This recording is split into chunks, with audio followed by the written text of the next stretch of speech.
আসসালামু আলাইকুম গাইস, আজকে আমরা তৈরি করব মাংস, তাও আবার মুরগির মাংস। মুরগির মাংস কিন্তু আমার কাছে খুব ভালো লাগে। আর মুরগির মাংসটা কিন্তু আজকে অনেক অন্যরকম করে রান্না করব, মানে ঝালটা একটু বেশি দিব আর ভেজে রান্না করব। সো তার জন্য আমরা এখানে মুরগি নিয়ে নিয়েছি। মুরগিটাকে কেটে ধুয়ে তারপরে এখানে আমরা মরিচের গুঁড়া দিয়ে এখানে একটি কড়াই নিয়ে নিয়েছি। কড়াই সয়াবিন তেল দিয়ে এই মাংসগুলো আমরা দিয়ে দেব। তারপর এটাকে কিছুক্ষণ ভাজবো, মানে এক পাশ ভালো মতো ভেজে নিব। এই দেখুন আমাদের ভাজা শেষ এক পাশ, এবার আমরা ওই পাশেও ভেজে নিব। আর এই দেখুন আমাদের দুই পাশই ভাজা শেষ। এখন হচ্ছে আমরা এইভাবে লেড়ে দিব। সো এখন হচ্ছে আমরা তরকারিটা বসাবো, তার জন্য ওই কড়াইয়ে আমরা সয়াবিন তেল, পেঁয়াজ, কাঁচামরিচ দিয়ে দিলাম।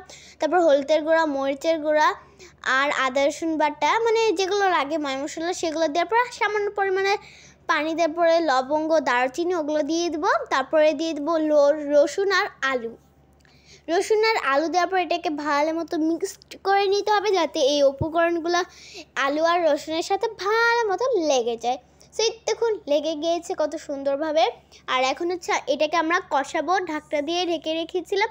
এই তো আমাদের কষানো শেষ। আমরা এখন একটু নেড়ে চেড়ে দিলাম, তারপর মাংসগুলো দিয়ে দিলাম। মাংসগুলো দেওয়ার পরে আমরা একটু ভালো মতো মিক্সড করে নিচ্ছি, যাতে এই উপকরণগুলো মাংসর গায়ে লেগে যায়।